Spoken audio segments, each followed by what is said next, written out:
When I look back to the series that has gone dormant, I find myself longing to see Splinter Cell return again. But not just return, but sort of pick back up where they left off.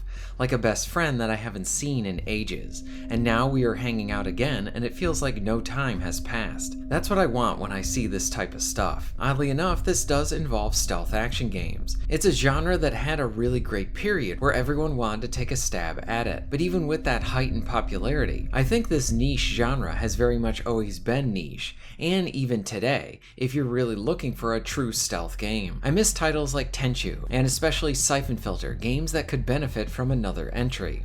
It wouldn't feel forced if they came back, because there was so much room for more.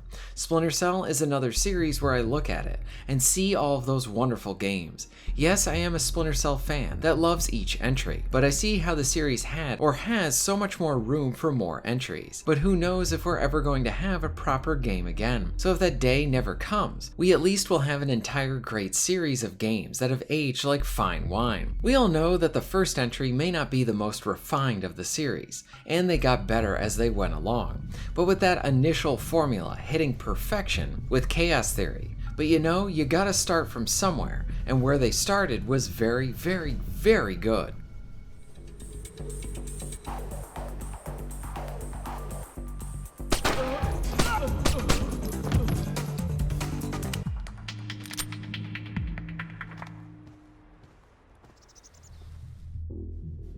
So for this, I was playing the Xbox version of the game. I prefer using the joystick as opposed to the mouse and keyboard for the stealth stuff, though I prefer the save system on the PC.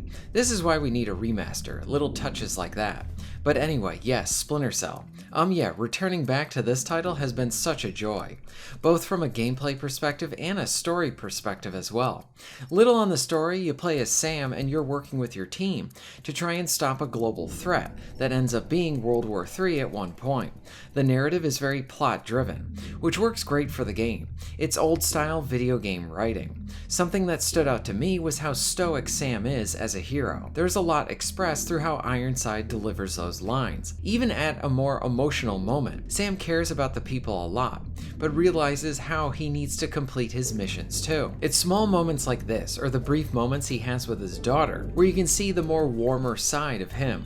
Cutscenes are rather brisk and effective, with newscasts helping to set the stage for the next level, along with showing the greater issues going on. It's not a story where they're going to be having these long-winded conversations about psychology or anything like that. It feels more real, grounded, and it very much works for the tone that they're going for. Thankfully too, the game isn't afraid to provide some fun bits of humor as well, usually with some of the interrogations and even interactions that you will stumble across. Stuff like this brings the world to life just a bit more. I thought the kitchen was closed. It's a special order for Colonel Kobaishvili. Ah, excellent. May I? Please. Thanks. Thank you.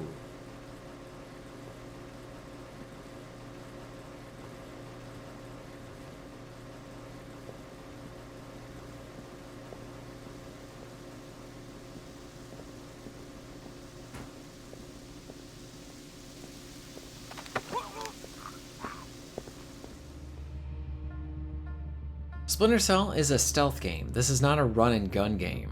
There are more action heavy parts, but most of the game is centered around the stealth and being more calculated and tactical about your movements and actions. It's also mission based and a linear game. Remember when Ubisoft used to make stuff like this? They used to be really great at linear games. Each area brings something interesting and unique to the table.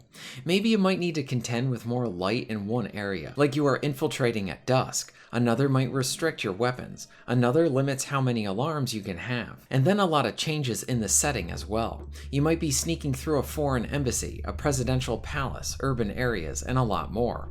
Sam can jump, grab, and shimmy his way around environments, with even being able to perform a split for narrow pathways.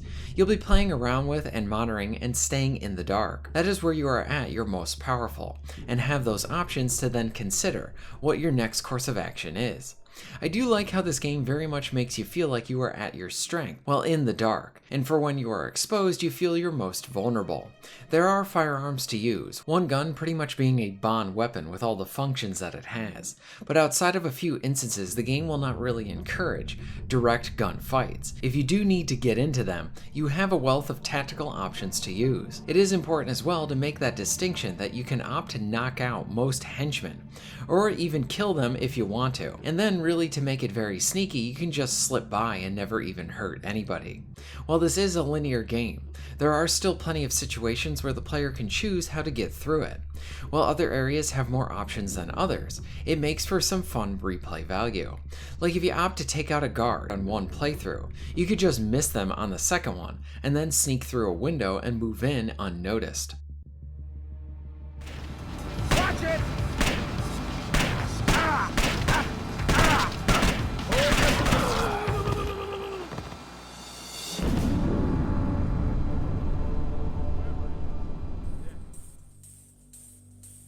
I will admit that even for a stealth-focused game, I even chose the path of doing more direct and loud options depending on my equipment. I love using the frag grenades and watching enemies flop around as they get hit by them. Again, Splinter Cell provides a decent amount of player choice. Another highlight in the design is how you will need to figure it out. Guidance is provided, but nothing is handheld for the player. There are instances where you might even get stuck on where to look next, like where do you go, and then pay attention to a visual hint too. Sometimes just figuring out how to get by an enemy. It's almost like a stealth puzzle and can be really fun to figure out as you try to do different things to get through it. Sure, there are plenty of times where you can just rely on your gun or gadgets, but being able to put two and two together on how to get through and complete sections without alerting anybody, well, that ninja satisfaction is just great. I miss the figuring it out type of stuff, and when done well, this is where the game makes the player feel smart. Splinter Cell is full of examples like this, like the defense ministry where you need to get past a door. Usually you can find the codes through a guard or even a computer.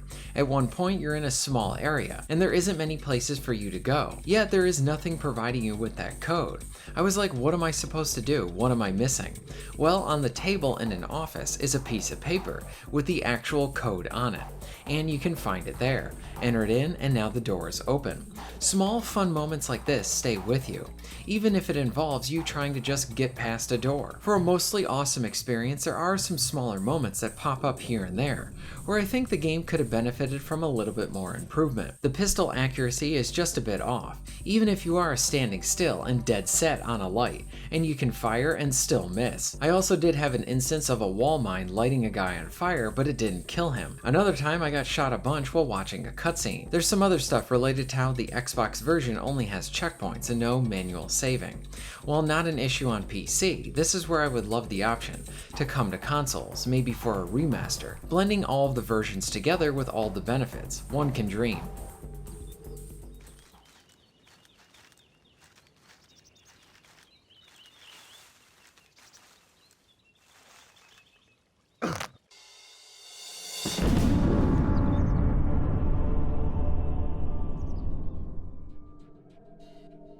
I do feel like it's one thing to look back on a game or a franchise and have those positive feelings from it, that warm nostalgia that hits you, and when you go back to it, well, in the case of gaming, it can be much better. And then it is another thing to not have those feelings and memories, and then being able to pick the game up today, or any day, and feel like you are just falling in love with it all over again. The experiences makes you feel like it's both familiar and new at the same time. You haven't played it in a while, so your skills are not the strongest. You remember some things, some parts and moments, but not everything.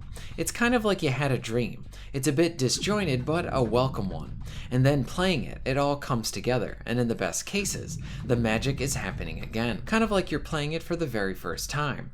This is when nostalgia doesn't blind you, but rather you can reconfirm that you were right about those feelings that you had in the first place. And in the case of Splinter Cell, wow, I am re-enjoying this ride. I am making a few videos about the state of Ubisoft, and even the potential for a Splinter Cell remake, and I was like, you know what, I need to go back and start start playing these games again. Plus, my channel icon is based on the poster of Splinter Cell Conviction. Sometimes we get swept into the latest and greatest, and that is something that has me interested less and less as the years go on. What I want is to go back to the past, and while big developers don't seem to be interested in what I want, and that's where it leads me here, playing some old favorites. Splinter Cell is absolutely an awesome title. It's a stealth game. It's a game that calls for a lot of things. Calculated movements, player discovery, problem solving, patience, and even some fun areas where you can even make your own fun within those, where you're sort of finding the fun yourself too. It was the building of an icon, but not only just the game, but with its lead character Sam Fisher. Plus Michael Ironside contributed a lot to it. It was lightning in a bottle, and as we know, this wasn't the only time that they were able to capture this for the series. But as far as first games go, this one is still great. I don't think I'm really done with this first Splinter Cell title right now. I'm playing through it and replaying it as we speak. Stay tuned for more Splinter Cell videos to come. What are your thoughts on all of this? Do you miss Splinter Cell? What's another awesome stealth action game you love? Let me know all of this in the comments down below. If you're interested in supporting the channel, please check out my Patreon page. For just $1 a month, you can help to keep this channel going strong, and this allows me to be able to do more for my awesome audience. Please check out the links in the description and pinned comment for ways to support the channel. And most of all, thank you very much for watching.